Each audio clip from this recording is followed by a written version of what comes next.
Isn't that such a great intro? I love it. Hello, I everyone. really do. It's fantastic. I'm Stefan, and I'm with Ben. And I wanted to ask Ben to start the show. So, when are you having Dugan on your show? What am I having Dugan on my show? I actually, I think about a month before Russia invaded Ukraine, I talked to somebody who had interviewed Dugan, and I actually, and I expressed like, hey, if you could ever set it up, I'd love to like debate that guy on nationalism. I think I don't know. I suspect he's doing less Western media these days. Well, people are getting kind of in trouble because they're just having him on still, like random YouTube channels, and people are like, what's going on? But we aren't talking about that today. We are talking about a blog done by a man called Ben Burgess. Where's this blog located? Yeah, so the blog is called Philosophy for the People. Double meaning for the people in the sense that the parts about political philosophy are tied to a left program, and also for the people in the sense of for anyone who's interested, not just a few academics. So it's benburgess.substack.com. Should be a link to it down below the screen where people are watching us right now, down in the description for the video. The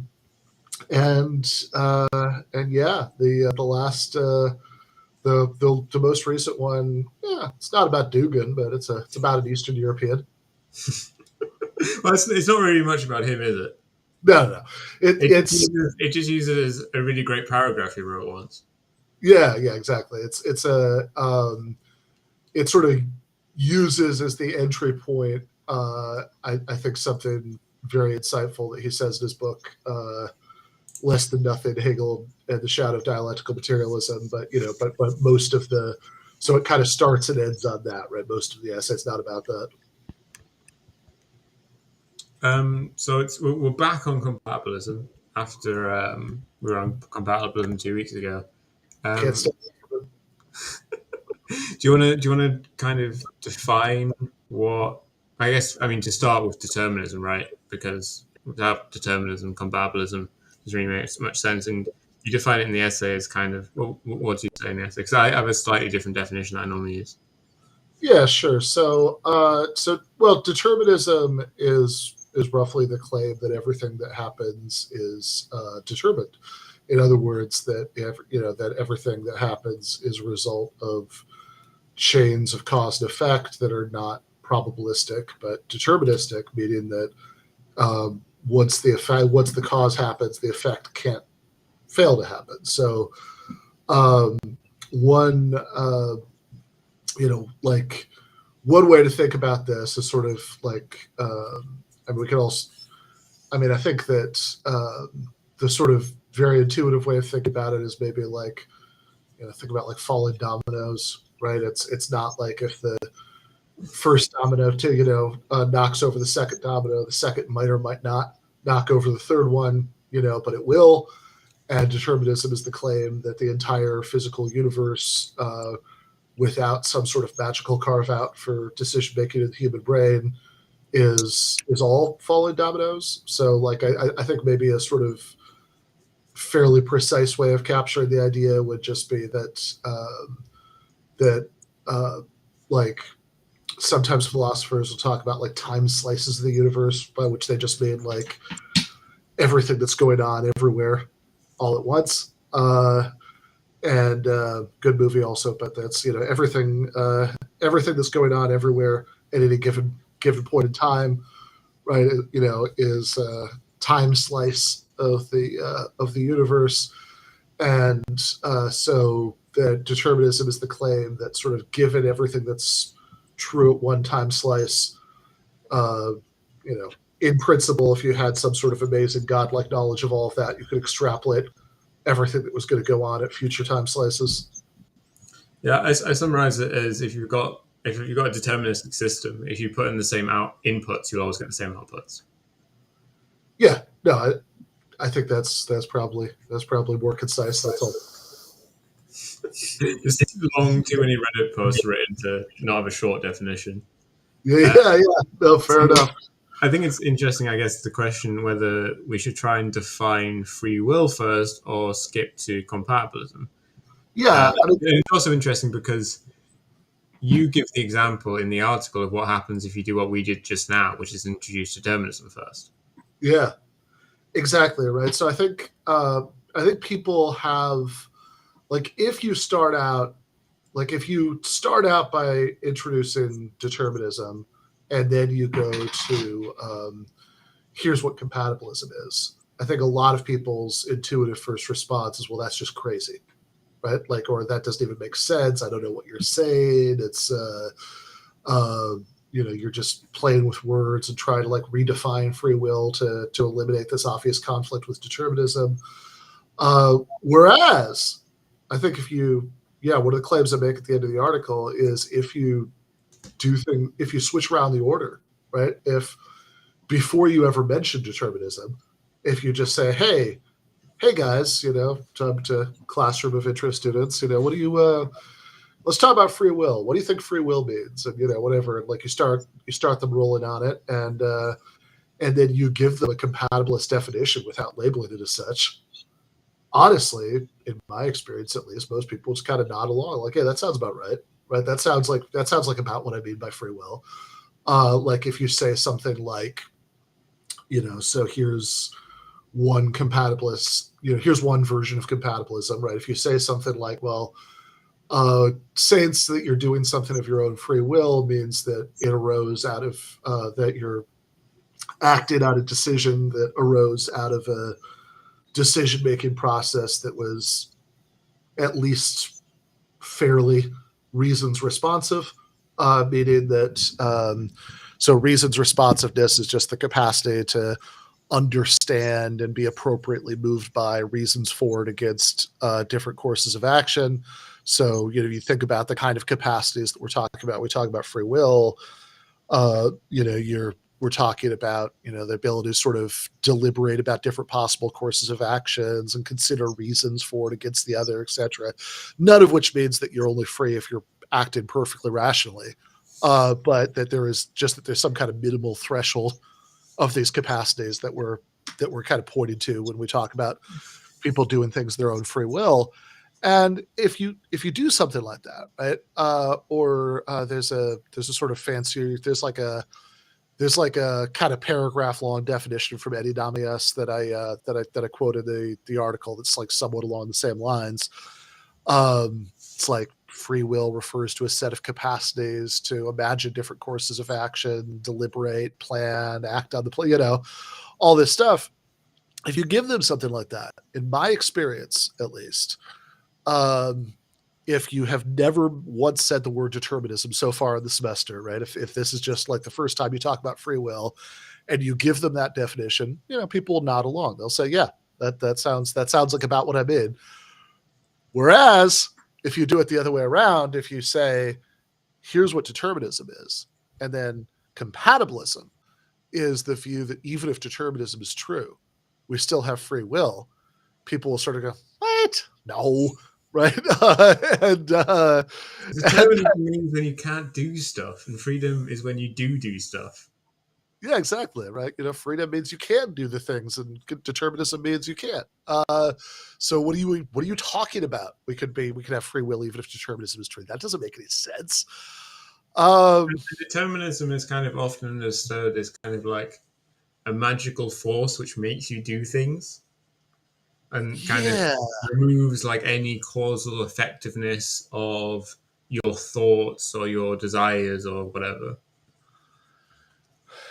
Right. No, I think that's true. So I think that like one source of incompatibilist intuitions that people have. So again, just to be real super clear about this, when we say compatibilism, what we mean is just the claim that even if we live in a completely deterministic universe, so absolutely everything that ever happens, including all human thoughts, decisions, actions, everything, ultimately arises from deterministic chains of cause and effect. compatibilism is the claim that even if that's true, some of those completely determined actions are also instances of free will. And again, if you put it that way, and I'm even kind of like deliberately leaning into it right now to sort of put it in the way that most provokes the how could that possibly be right intuition. Yeah, I think a lot of people so I think, yes, you're right. I think one source of like pushback against that is the sort of confusion that people sometimes have that like, they hear determinism, and even if they hear it correctly defined, they still sort of hear it as something more, mystical than that, that like somehow it's like, determinism is, it's like they're hearing something more like fate or something like that. Like it's pushing them around. Yeah, that determinism is making you do X instead of doing Y. And rather than just whatever you do being caused in exactly the way that we normally think it does, but that causation itself being part of a much larger set of facts about causation that go beyond you. So yeah, I think that's one source of like intuitive pushback, but another one is just, and I guess this is just like really like kind of skipping to the key claim that I make in the article is just, okay, I think the very framing of the question, if determinism is true, do we still have free will? Invites people to think about, it invites people to think about like the kind of free will that we wouldn't have if determinism is true, right? Just to be simplistic about this, it's like, look, if free will means like freedom from determinism, then definitely you don't have free will if determinism is true, right? I think all the interest in action is that like, okay, but what do we mean by free will in most contexts? What's the kind of free will that's relevant for other important, other concepts that matter to us, like moral responsibility? That's the. I think what's really important about that Zizek quote that you put is him pointing out, as I took it, that this freedom from determinism is not like this higher freedom, this better freedom that we'd really like to have. Because if you actually think about what that would mean, to be free from determinism, to be free in some way that we aren't under like a compatibilist definition, this means that kind of the desires that come out of ourselves, that kind of constitute us, that's not the sole determinator of what we do. Rather, there's some kind of other internal factor which just emerges out of the ether or whatever. But if you actually think about that, that's kind of just demanding that there's some. That's the kind of idea to reverse things. That's the case where there's some kind of alien monster within you which is pushing you around. Yeah, I think the thing is, it's not really clear what it would amount to be free in that way, right? We tried to talk about it a couple of weeks ago, right? About the one decent libertarian. Yeah, exactly, right. It's like graded on a curve of libertarians. I think Robert Kane gets credit for having like at least the sort of it's like, okay, he's at least like got a sort of detailed view of what he means, and it could say, here's exactly what I mean, here's why being compatible with determinism. Although it's also interestingly unclear whether what he's talking about really satisfies what most libertarians sound like they're asking for, right? Because it's just like, if ultimately the only difference between what he's saying and a version of compatibilism, right? Because you could have you just shift his view very slightly, and it's just a form of compatibilism, right? So it's like the only real difference is that we're postulating like a little quantum indeterminacy in your brain, at certain crucial moments of decision. And it's like, well, okay, but is that all libertarians are talking about? Because like very often it sounds like they want something a lot deeper than that. But also, like, to me, even that feels like a small imposition. Like that makes you Yeah, feel like a little bit less free. yeah. So I think, yeah, we were talking about this 2 weeks ago. I remember you saying something like that. I mean, I guess like the sort of intuition that's driving you is something like, look, if I'm going to be in control of my actions, uh, my, you know, my actions, my decisions have to be causally determined by certain facts about me, my intentions and, preferences and, and reasoning and all that stuff. And the second you start introducing too much randomness, then, then your intuition is like, now you actually start to get worried that I'm not, like, okay, sure, that cuts away at any strings that are pulling me, but it also cuts away at the strings that I'm using to pull, the world, right? My Right. strings that I'm using to pull my actions.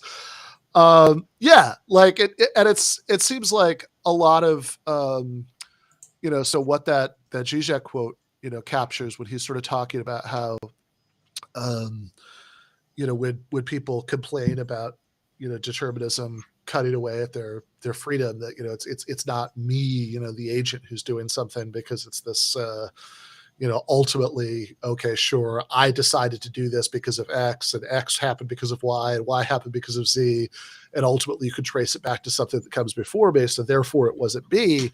That he's saying what he calls the unwarranted ontological assumption there is that I am something separate from, like, the world in general, that I'm this, Well, like, it's kind of this interesting question that people ask quite a lot in r/ask philosophy, where they ask, "Why am I me?" yeah. And this is a question which is asked so frequently. It has a frequently asked questions special post dedicated to it, but is one which is like nonsense. It's not a question which makes sense, which only kind of forms a coherent sentence because of like a quirk in English grammar. Like if we were in a language which kind of didn't have I and me and just had one word for that, you'd see that the question doesn't make any sense when you're asking why I. Yeah. I think it's very interesting that people do have. I think this is one of the things that floats around the compatibilism debate, but isn't implicated in like the popular debate, but isn't kind of brought out enough. Which is people have some kind of intuition that they aren't necessarily a particular person, but rather they could have been born a different person in a different place in a different time, or that they could have been a worm or whatever. They wonder, why am I me? Because we have some kind of intuition that we are not just a consciousness or something like this, but there's some aspect of us which kind of goes beyond that, which could happen to be in a different body rather than necessarily belonging in a particular one. I was just remembering, I saw on Twitter a little while back a couple of sort of precocious young philosophy-minded leftists who I follow on Twitter were having this discussion about whether, like, okay, if your girlfriend asks you, if would you still love me if I were a worm, right? Like, is that No, I wouldn't. it's like, is the correct answer like, I literally don't know what you mean. Like, in what sense would that If you're a worm, you're dead. In every significant sense, you're dead. yeah. Um, yeah, I mean, I think that there's, yeah, I mean, I think that you sort of have to have like that, the sort of weird assumption that's at play with the, would you still love me if I were a worm stuff, is that there is some sort of like mystical essence of you that's separate from um, sort of any kind of discernible fact about you. And it's often even stronger than kind of like a Christian view, which has Yeah. kind of like a soul and a body necessarily going together, like at some point during conception due to ensoulment. There's an idea that it could be like before then, like kind of like you're like a mystical floating thing which existed in the ether that then at some point happened to become associated with a certain body. Yeah. Yeah, no, that's true, right? I mean, it's like, I remember thinking about this several years back. I think teaching that Hume essay that we were talking about during the very first one of these, that it's like there's something really odd about the fact that there's like a certain kind of like in practice, fairly secular person who's like thinks that like heaven and hell are silly ideas, but they're like open to reincarnation. And it's like, well, honestly, heaven and hell seem more coherent to me than reincarnation, because like at least if I'm imagining that there's like a person in let's just optimistically say heaven, who in the 100 years from now, who is me, right? You can say that, and I feel like I sort of know what you might mean by that, right? That there's like even though my physical body would have rotted away into nothing, at least there's some kind of continuity of psychological experience between me and that individual with the astral body or whatever in heaven. But I have no idea what the fuck you mean when you say like, oh, I was, William the Conqueror or a worm, right, in a previous lifetime. It's like, well, how is that? You don't seem much like them. Yeah, I mean, I don't have. Okay, so there's no psychological continuity. There's also no physical continuity. So like, what are we talking about, right? There has to be, there has to be something else. And sure, we have like a sort of set of words that we use to like label that something else. But like, I think if you like really press people on, okay, but like, what do you mean by that, right? Like that, like you could say, I have the same soul or something, but like, okay, but you don't, when you say the same soul, I mean, you're not actually talking about any sort of mental continuity. So like, what does that mean to say that you have the same soul? And I literally don't know. I mean, like, I feel like the more you think about that, the less clear it is. No, I mean, I do have some degree of this intuition. I just, after on reflection, I realize it doesn't make sense. Like, I have some feeling that kind of I could be seeing out of someone else's eyes, right? Yeah. Like that no kind of fact about me would continue over apart from the fact that I happen to live inside their head, right? Yeah. I mean, like, I can understand like what it means to say that you're like, looking out of somebody else's eyes or whatever in the Freaky Friday sort of scenario where you've but right, that like, is some kind of like soul switch where you keep psychological facts about yourself. Yeah, exactly, right. Because the alternative where they kind of swap perspectives but no psychological facts follow over is a boring movie, or at least one without a mystical element, because nothing changes. Yeah, it's an extremely boring movie because for all we know, that happens 100 times a day, right, and it would change nothing if it did, right? I mean, like if it turned, like, let's say for the sake of argument, like, I'm not even 100% sure it's like a conceptually coherent claim, right? But like, let's say for the sake of argument that it is, and even that I was like fully convinced that this was a real thing that sometimes happened, I don't know that I would care, right? It's like that, because if you say, well, there's some sort of mysterious metaphysical container for all of your thoughts and feelings and beliefs and all this stuff, but like, all of those things are still going to be where they were, and your body, whatever, is going to change, but like the container is going to be switched somehow. And I don't know that I should find that upsetting, even if that turned out to be true. It's like, okay, that's not. I mean, maybe you should switch the container every once in a while. It's like it's like Air it out or something.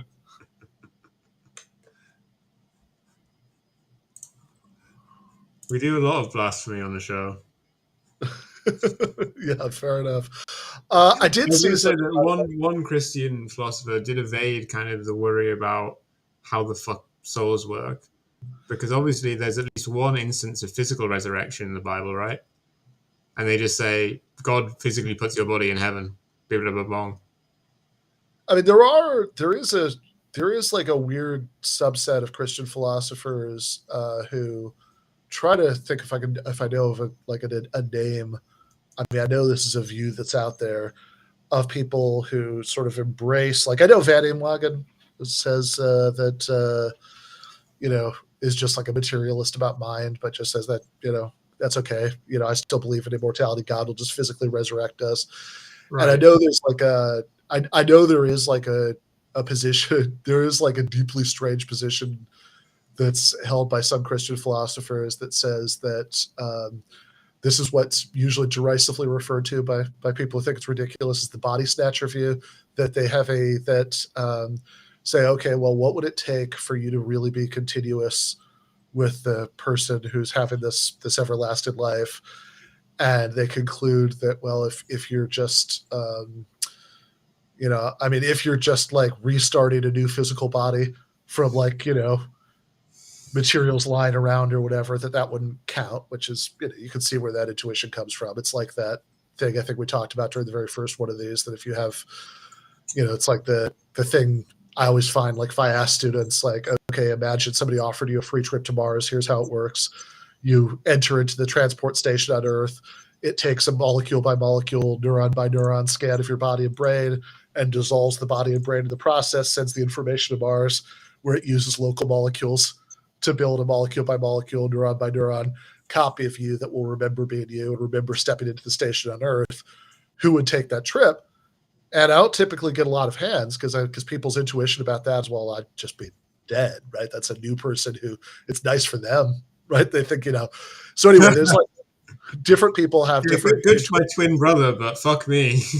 yeah, exactly, right? So like, not everybody feels that way. I will get people be like, yep, that's fine. That'd still be me. I'd take the trip. But like, but if it is, right, then you think, well, okay, now we have a problem, right? Is the like resurrected person really you? So there is this like fringe view among some Christian philosophers that actually God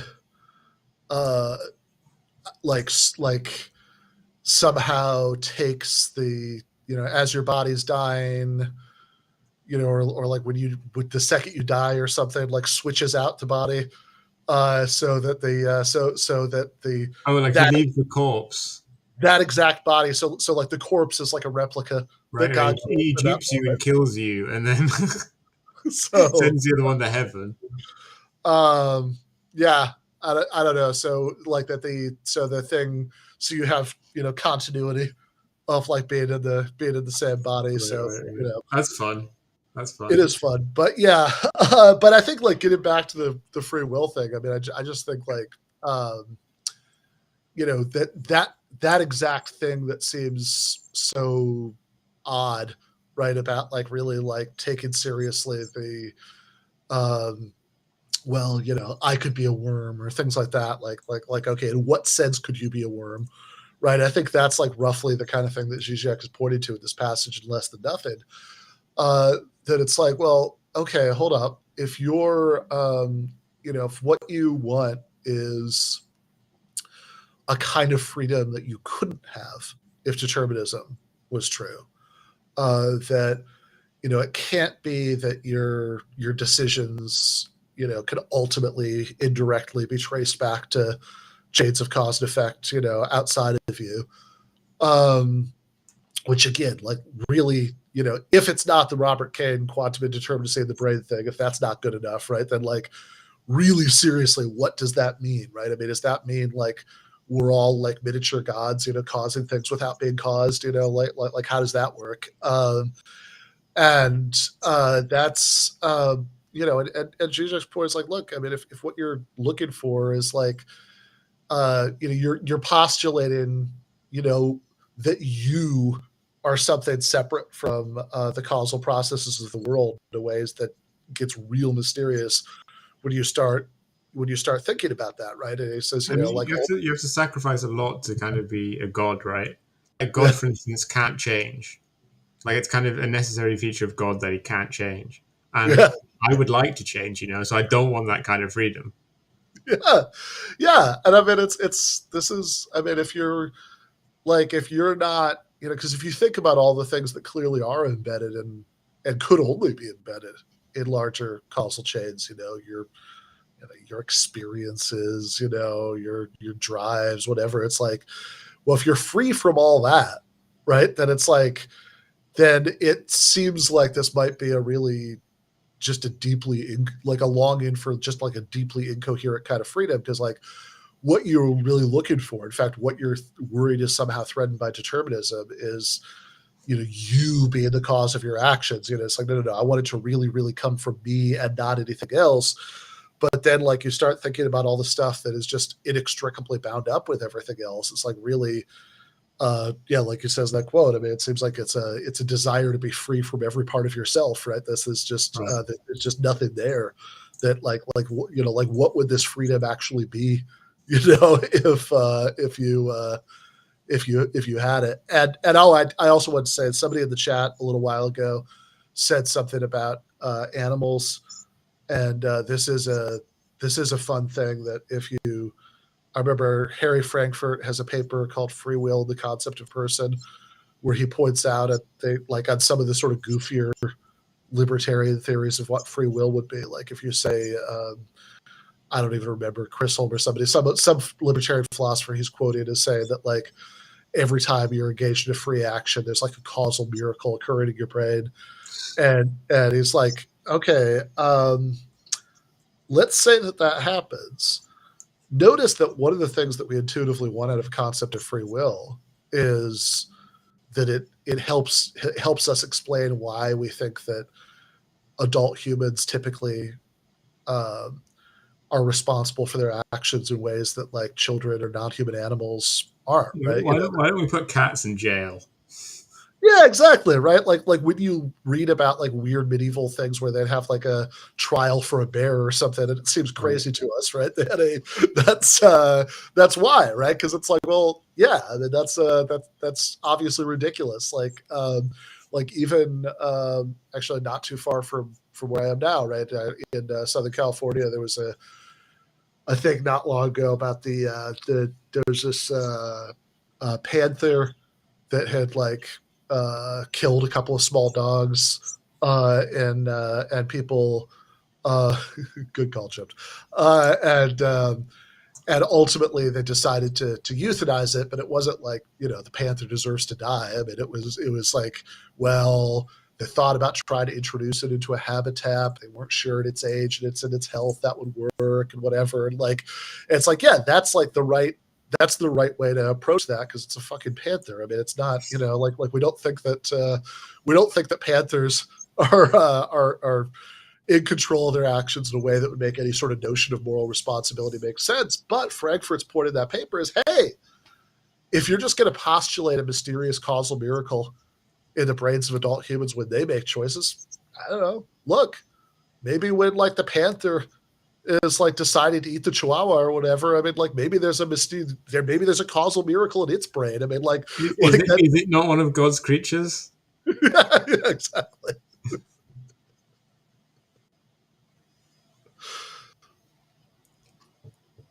I feel like we've solved this, Ben. We agree too much. Apart from that, I'm kind of like a real fundamentalist compatibilist, while you're a bit more normal. Yeah.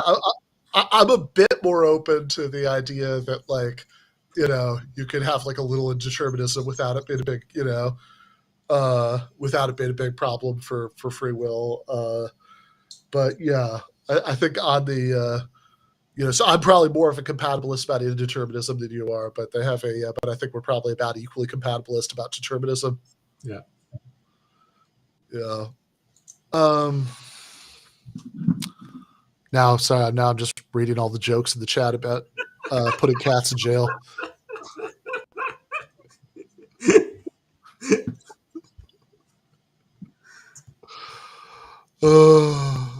Yeah.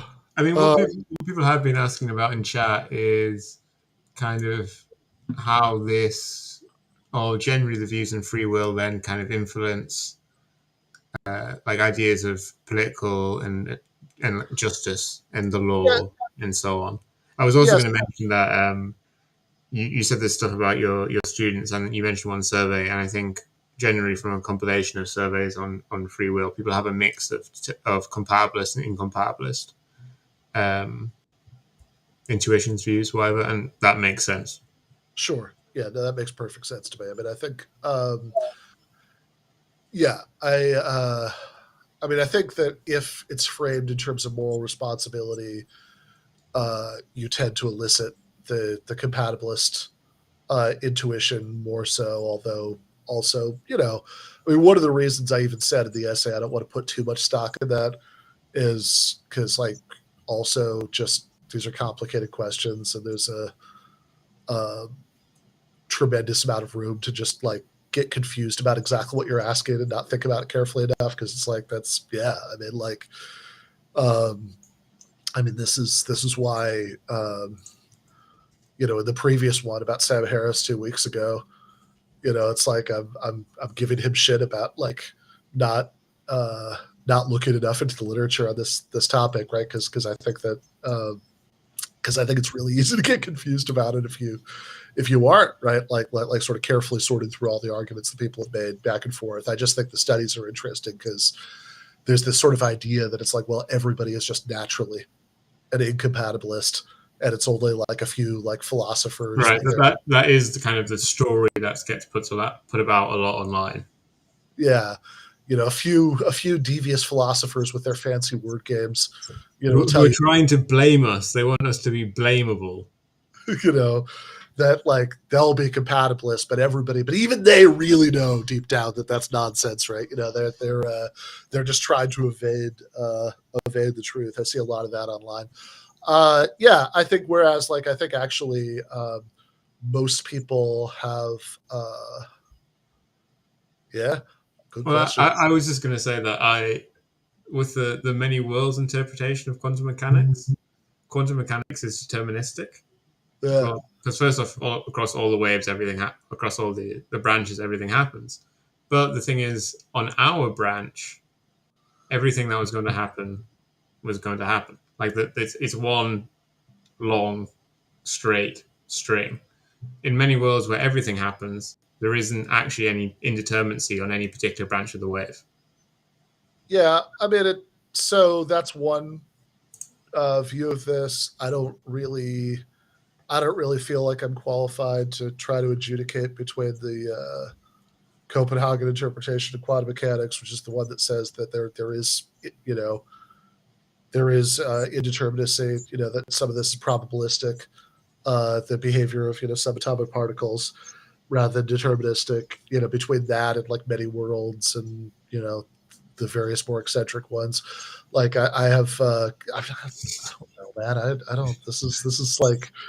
I don't, that's not my department, right? I'm just here. Let's talk about something we do know about the political and legal system and justice. Yeah, absolutely, right. So, well, okay, so just to really quickly wrap up the previous point, like I think, I think what's actually more accurate is that most people have a couple of different intuitions about this stuff that could that don't obviously fit together, and it takes a little bit of thought to see how to how they do, right? So and previously, even actually when I was arguing with people about the one I wrote a couple of weeks ago, I'm often sort of prone to say things like, well, look, I don't think anybody, most people really have a view about this one way or the other, because they just have some sort of rudimentary impulses. Right. It's asking if people are consequentialists or Kantians or whatever. It's like they're not. Not really either one, right? They have some, like they have some like stories on it that could point to different directions, right? But you have to actually and on some level, that's clearly true, right? I mean, you have to actually do some theorizing, right? It's not like most people. There is something a little ridiculous about attributing to most people who've never thought very much about any of this stuff some like fully fleshed out philosophical position. Is the average man in the street a semantic internalist or an externalist? Yeah, exactly, right. So it's like, yeah, I think on some level it's clearly true, but I think that I think there's also a level on which I would claim that people are more naturally compatibilist than they sometimes realize, because I think that what I argue in the essay is that that people that the sort of implicit notion of free will that we use most of the time in most circumstances is actually pretty compatibilist. It's just that like there are certain kinds of questions like that that sort of implicitly invite us to think about a concept of free will that would just not be compatible with determinism, right? That that this kind of radical cosmic freedom, that Slavoj was talking about in Less Than Nothing. Okay, so you asked, you started to ask about the political and legal question, and I should say, so there is going to be at least one more part to this. I should keep this permanently on the bottom. Sure. There's that in I'm not going to do it next week, but in a couple weeks, I think I'm going to complete the trilogy of free will ones, because there's like one other that I actually even kind of teased when I did the Sam Harris one a couple weeks ago. I was going to demand an essay, and I've forgotten what it was. I'll think about it eventually. Okay, yeah. Well, if you have to email me your demands later, that's fine. I'll send them on one of those things they make in movies where they stick different letters from different newspapers together. Exactly. That's the hostage takers. Yeah. Yeah. So the one I said I'd do in the Harris essay, and I still want to do probably in a couple of weeks, is actually having is one that like is just about this question, right? About the sort of political and legal consequences, because my view about this, as I think we talked about kind of briefly, we were talking about the Sam Harris one, is that there are, even though I think it should be a separate discussion, I mean, because like, look, I think you should figure out what's true, and then you could ask like what the sort of political consequences of that are, if anything. But I am obviously very interested in the what are the political consequences question. That's the sort of thing that I care about. So yeah, the one I want to do to sort of complete the trilogy in a couple of weeks is called Being a Leftist Without Being a Utilitarian or a Skeptic About Free Will. And I think that there's this sort of combination of views that a lot of leftists who take kind of a passive interest in philosophy find themselves drawn towards, which are actually ironically pretty much Sam Harris's exact views, which might make you reflect and come to Jesus a little on this. But they were cutting edge in the 1870s, Ben. Yeah, which are basically which are skepticism about free will and just kind of pure utilitarianism about morality. That they nobody's forget it, nobody's ever morally responsible for anything. That's so all we could do, like we're all just kind of walking, talking containers of good and bad consequences.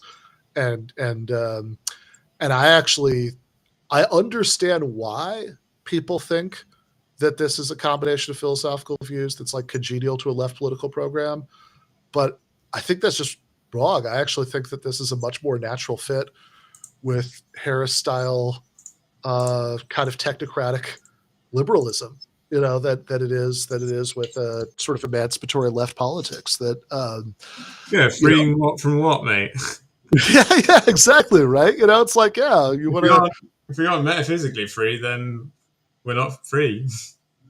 Yeah, exactly. Like, I think that I think that actually to sort of really get the idea that we like deeply care about ending domination, all that stuff. It's like, well, are you really just saying that you think that without structures of domination, people will be 15% happier, and like that's the only reason you care about it, right? Or do you actually care about that in itself? And I think you care about it in itself. I think you should care about it in itself. And I think that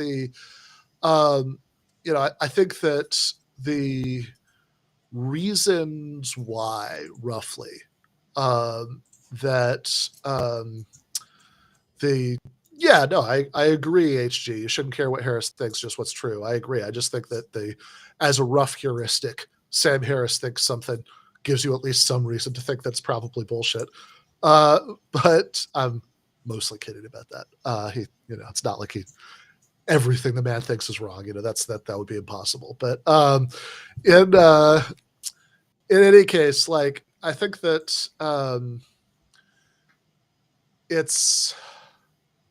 I think the reasons why people think that there's this left-wing valence to free will skepticism are basically two things that they associate belief in free will with, which are one, harsh retributivist views about criminal justice, and two, victim blaming about economic inequality.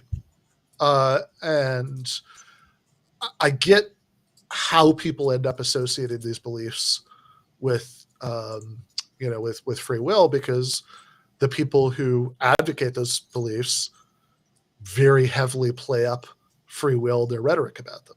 That it's like, look, you're responsible for what happens to you, all this stuff. So like, there's like a very free will heavy case that's made for these things. Leftists quite correctly abhor those things.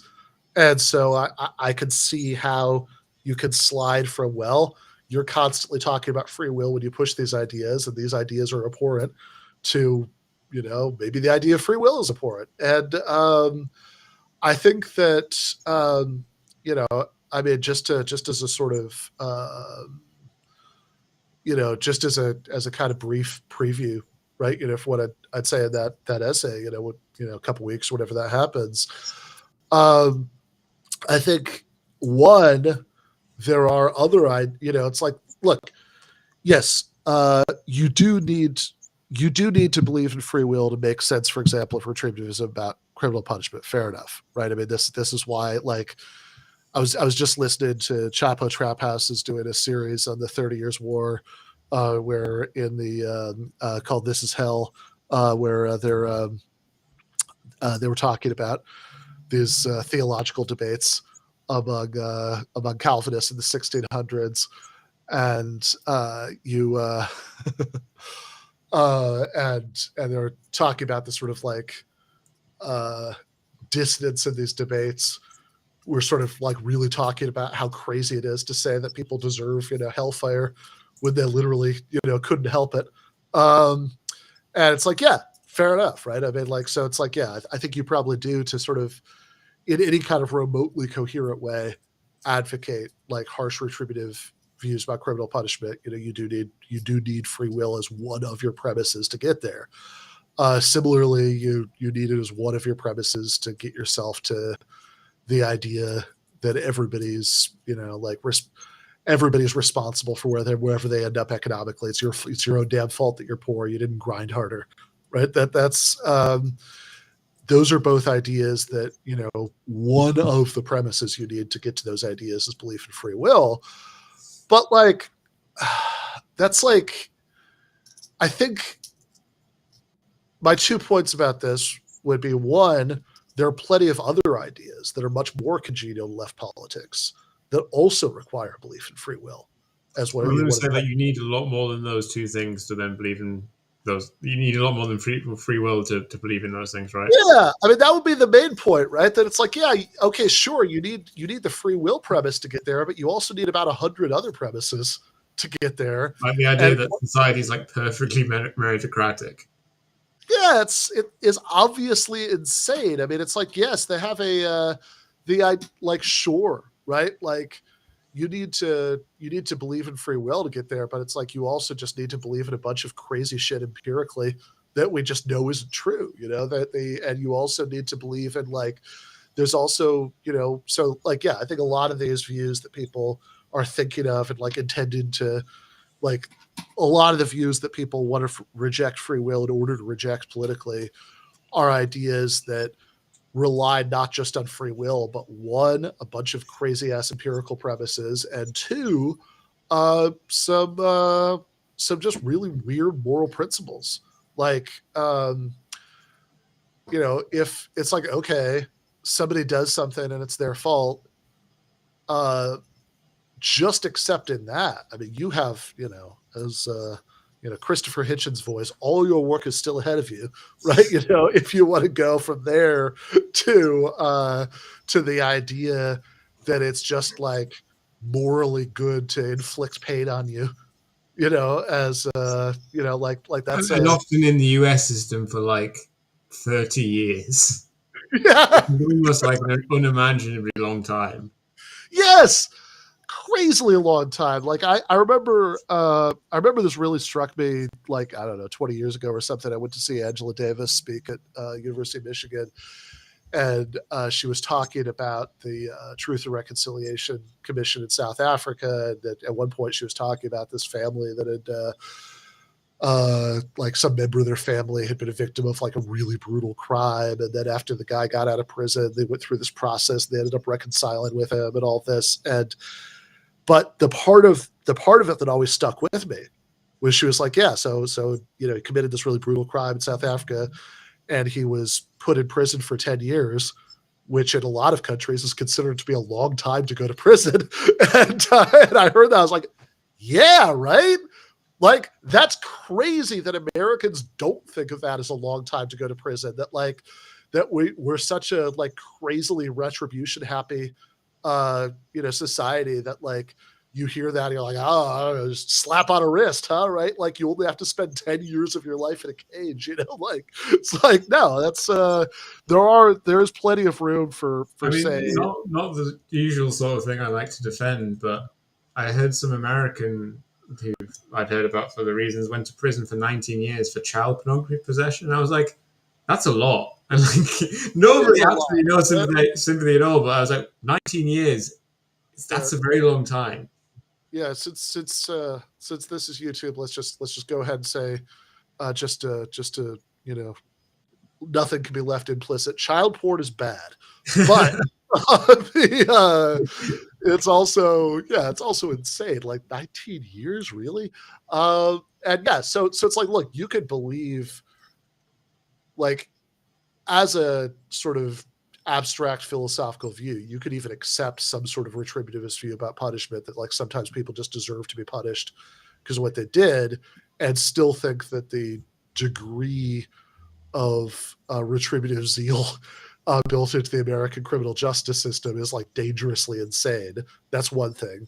But then also you could believe in moral responsibility without even accepting a sort of pure retributivist view of criminal justice reforms. This is why in the essay for this week, I mean, I said, like, I kind of took pains over the course of a few paragraphs to be like, look, when I say moral responsibility, I'm not talking about anger. I'm not talking about punishment. I'm not talking about any of that, because those are all further questions, right? Once we've established that somebody is morally responsible for, even committing some really heinous crime, then the next question might be, okay, what do we think should happen, right? But like, there's no just saying they're morally responsible doesn't in itself commit you to anything, to any sort of conclusion one way or the other about that. I mean, you can think that something like in an ordinary, mundane, day-to-day interaction with people way,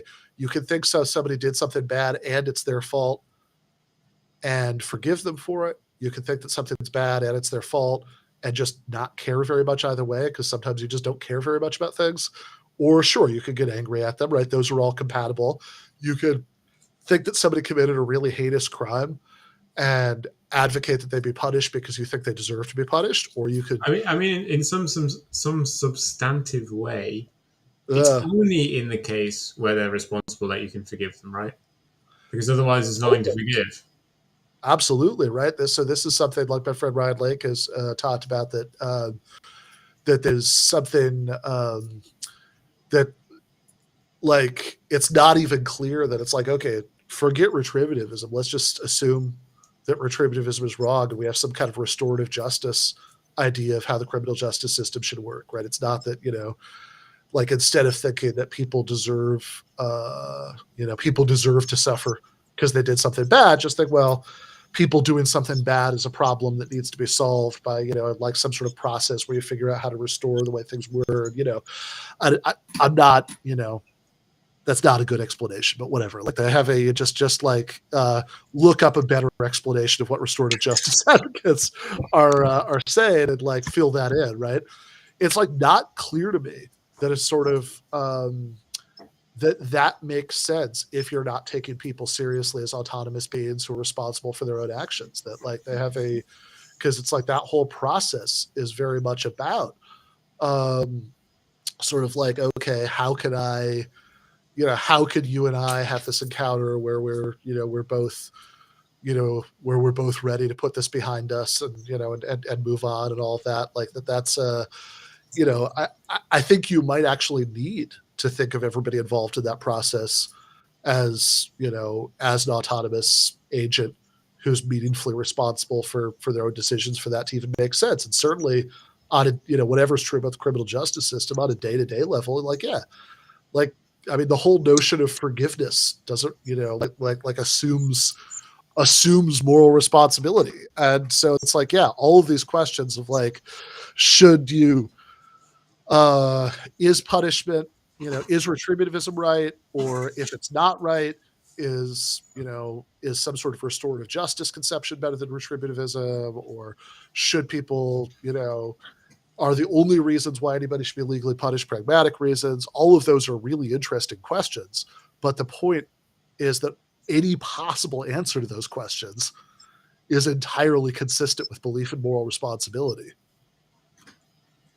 Yeah, and a lot of views aren't in some significant way. Certainly, a lot of ethical views before you get to the political aren't, like, basically outside of consequentialism, which is why it appeals to Sam Harris.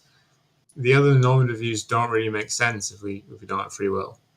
I think people kind of, as with like a big thing on kind of social philosophy is people like like moral skeptics asking like, what the fuck is normativity anyway? And in their posts they've said the word should like 12 times. Yeah, why should we believe this, right? Yeah, it's like, well, clearly you believe in some kind of normativity. I think people don't realize how much they have to give up when they become skeptical of these things.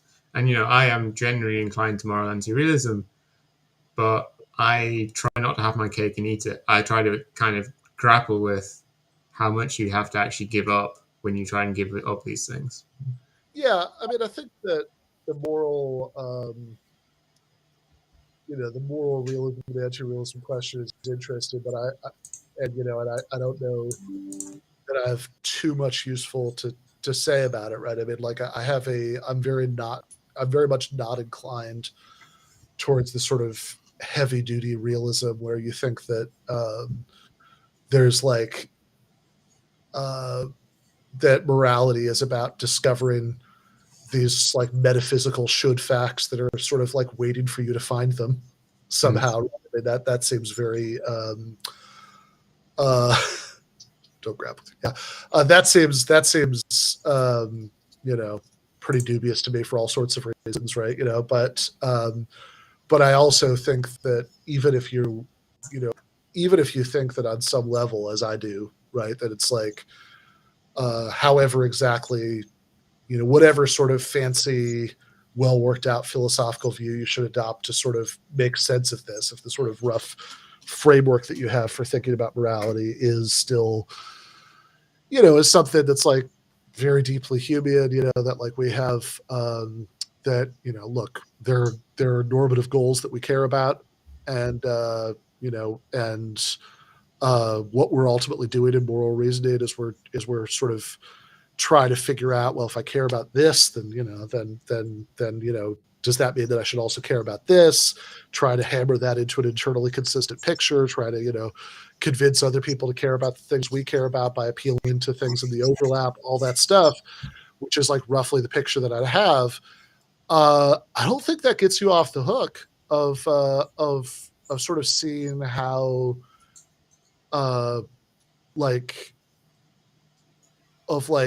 kind of living, like, it's as far as the free will question we've been talking about, right? In other words, like, I don't think you have to think that moral responsibility is something that flows out of these sort of deep metaphysical facts about morality in order to think that it's incoherent, to think that that we can be morally responsible for things that aren't under our control. Matt said or asked or whatever, I don't think you need to believe in free will or moral responsibility to support restorative justice about repairing the harm done. But why should, if the case isn't, if free will is false, why should the person who did the crime be the one that has to repair it? If they're as unresponsible as anyone else for doing it. If I've done a murder, why should I have to repair the damage done and not Ben? Yeah. I'm responsible for it. But if I'm not responsible for it in any significant sense, if I'm not blamable for it, then there's no reason that I should be the one restoring the damage as opposed to Ben or anyone else. Yeah, that seems right to me. I think that I know there are people who try to sort of I mean, it could be like a pragmatic thing that I'm in the dock and he isn't, sure. and he can get me to do it. Yeah, I mean, sure. I mean, look, there could be like pragmatic reasons to sort of, but it's like at that point, it's no different than a sort of punishment framework, right? That it's like in both cases, it could be the case that there are pragmatic reasons to sort of act as if, we thought that this was like the objectively justified way to do things, even though it's not, but like, okay, fine, but like, but that's not I think in both cases, I think if you're going to make sense of the framework as like actually objectively justified, and not just a sort of like pragmatically useful way to act, it's probably going to be difficult to do that without some sort of belief in autonomy and responsibility. I think, right? I think that's right. But like, what I'm sure is right is that like just believing in moral responsibility by itself doesn't tell you whether you should have a restorative justice framework for how you think the criminal justice system should work, or a retributive one, or some third one, or a fourth one, or a fifth one, right? I mean, that's it's just a further question. Like, we have to ask a bunch of other moral questions after we've done the sort of easy, simple one, which is like, are things sometimes people's fault? Right. Which, as clearly is agreed with us, but not with chat, is the compatibilist view. Yeah, exactly. I mean, and I should say, like, that just that saying that things are sometimes people's fault is like saying that requires some sort of belief in free will is actually relatively uncontroversial in the literature on this, right? In other words, like, look, nothing is 100% uncontroversial. I mean, it's like I think like Cicero has that line, right, about how there's no position so absurd that it hasn't been advocated by some philosopher. Like, you could always find somebody somewhere who denies everything. But like, but by and large, something that both most compatibilists and also most incompatibilists and free will skeptics agree on is that there's a control condition for moral responsibility, that it only makes sense to say that people are responsible if there's some important sense in which they're in control of their actions. And so if there's no important sense in which you're in control of your actions that's compatible with determinism, and determinism is true, or we're worried that it's true, then moral responsibility goes out the window. And that's something that, like, I mean, pretty much almost every thoughtful free will skeptic says that. In fact, like, they typically, some of them think it's like, a tragedy, right? I think like Smolansky says we should like stop talking about this, because we don't, they're going to be, we don't want to rob people of this wonderful illusion. There's this idea of like government house consequentialism, right? Where you think utilitarianism is true, but you don't tell people about it because exactly, actually not act in the common good. And yeah, there can be like a government house incompatibilism where we should. It's obviously true among us clever people, but we should shut the fuck up about it. Yeah. Don't say it where the peasants can hear you. And so there's that view, and then there's the view that's held by people like Dirk Pereboom, who's probably one of the smartest free will skeptics that I know about. I actually embed one of his lectures in the essay for anybody who's interested in sort of the best case for that view.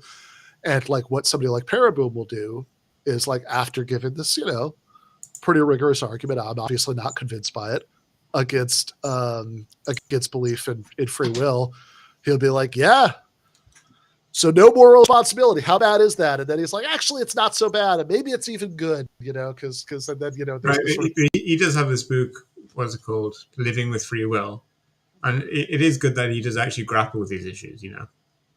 Yeah, totally. And even like Sam Harris, who's like a little sloppy about how he puts it in his book, but I mean, like his view is essentially the same as Pereboom's view. Is like, because it's like his phrasing muddies the issue a little bit, because when he says responsibility, if you like read him carefully, what he means is like holding people responsible in the sense of like punishing them or whatever. But it's like he's very clear on the fact that he thinks that's only justified in a utilitarian way, because like obviously we wouldn't have objective moral responsibility. And as it's known, literally everything can be justified by utilitarians if you stipulate the right numbers. Yeah. I mean, what's the G. Cohen example about the eyeball lottery? You have some future scientific dystopia. You've gotten really good at curing blindness by transplanting eyeballs. And so, but there aren't enough volunteers, so the government institutes an eyeball lottery, like the Vietnam War draft lottery. That's the one eyeball policy. Well, maybe not a complete one eyeball policy. I guess it depends on how many eyeballs there are to go around. Right. Well, I mean, China didn't actually stop people from having a second child. Yeah. I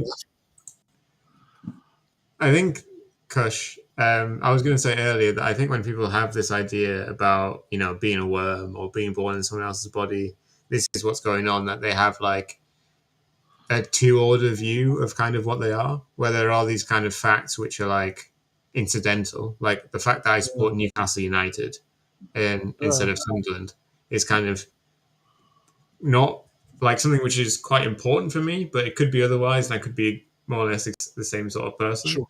And there's these kind of first order facts which are like that, and then there's some kind of fundamental features that really make us up, which are constituted in some way which is beyond this, which I don't think is true, but I think is kind of something people might intuitively think.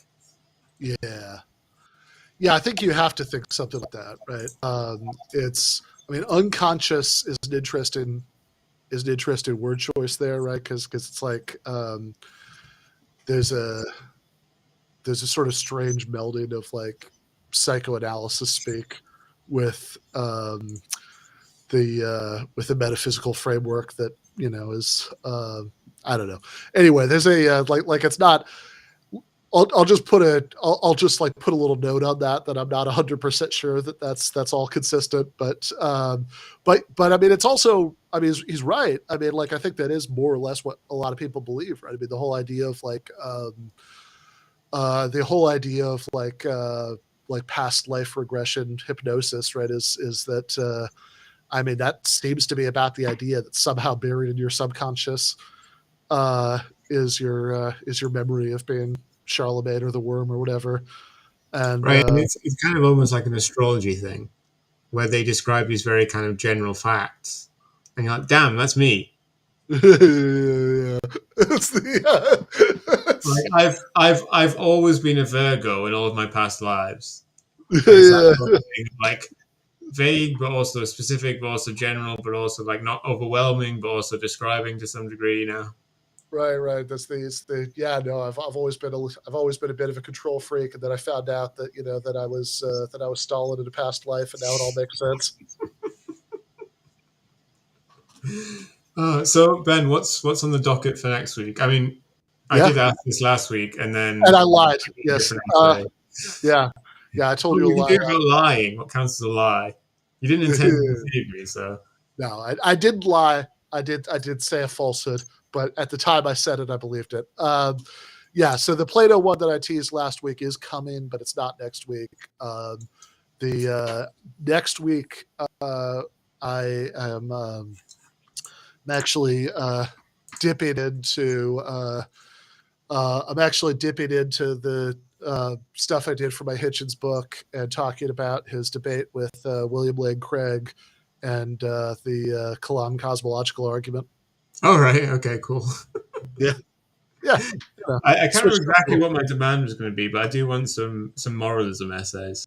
Okay. Well, we'll think a little bit more and formulate your list of demands and cut the letters out of the newspapers and we'll send them to me with the hostage's ear and we'll talk. Kalam, is Kalam cosmological, not ontological, right? Yeah. Ontological argument is the most fun one because it's one that I think like all of the other arguments for the existence of God, I could actually imagine how somebody could be persuaded by one of them, right? That's like, okay, I could, hear my objections X, Y, and Z to this argument, but I could see how this argument would sound compelling to somebody.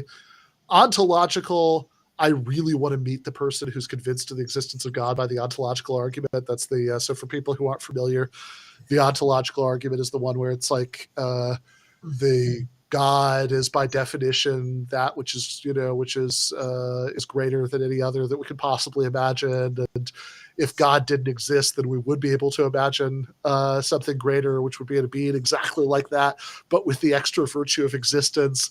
But it's incoherent to say that there's a being that would be greater than the greatest being, therefore God must exist. Like, I really want to know the person who hears that. It's like, oh shit, there is a God. I mean, I'm not that much of a hater of the ontological argument. I mean, I do get what you mean. That kind of, it's like, well, how does that kind of get you there if you're not there already? But well, I think what I mean is more that it's like appealing. I mean, like, I think there's an interesting question here about if there is something wrong with it, which I do think there is. Like, what's wrong with it, right? I think there's like an interesting argument to be had about sort of trying to figure out exactly what's wrong with the argument and how to respond to it and all that. What I mean is more just like, in my experience, regardless of people's religious beliefs, their visceral response to that argument is, wait, what? But what about Perfect Island? Really? Well, I mean, even before they figured that out, right? I mean, it's like, it just sort of sounds like, there's something that the mind kind of rebels against. If compatibilism is word games, then ontological argument definitely is. Yeah. That's sort of like the most unsympathetic response that some people have to compatibilism. That like, oh, come on, you're just playing word games. This is, like, I think that's the reaction that, in my experience, at least, even a lot of people who agree with the conclusion have about the ontological argument. But yeah, the cosmological argument is a little bit better than that. Ben, do you want to hear my ontological argument against God? Let's do it. Which proves that God is impossible in all possible worlds. Let's do it. And it's obviously kind of a reverse or a parody of Platinga's argument. The argument basically goes as kind of Platinga says, is a reverse of that. Platinga basically argues that if God is possible in one world, then if he's in that world, he's all powerful. So he basically, in some significant sense, he's possible in all worlds. So if he's possible at all, then he exists, basically. My suggestion is that gratuitous evil is possible, which basically people don't know. Gratuitous evil is kind of a bad thing that can't coexist with God. It's that right. Bad, like kind of a child being born and starving to death in some horrible way for no reason. Yeah, right. Like that nobody learns anything from it. There's no greater good that comes of it, So it's something that. So gratuitous evil just meaning like evil that an all good being wouldn't allow. Yeah. So if there's gratuitous evil in one possible world, then God can't exist in that world. And if God can't exist in one possible world, then there's some deficiency with him, and so he can't exist in any possible world. Yeah, that sounds just as good to me. And I googled this, and someone actually did a PhD on this. Oh, okay. I came up with all by myself, but someone's actually, it was just recently. So it was clearly like a millennial thought. But yeah. Fair enough. Well, I will see you next week. We can knock off. Goodbye, everyone.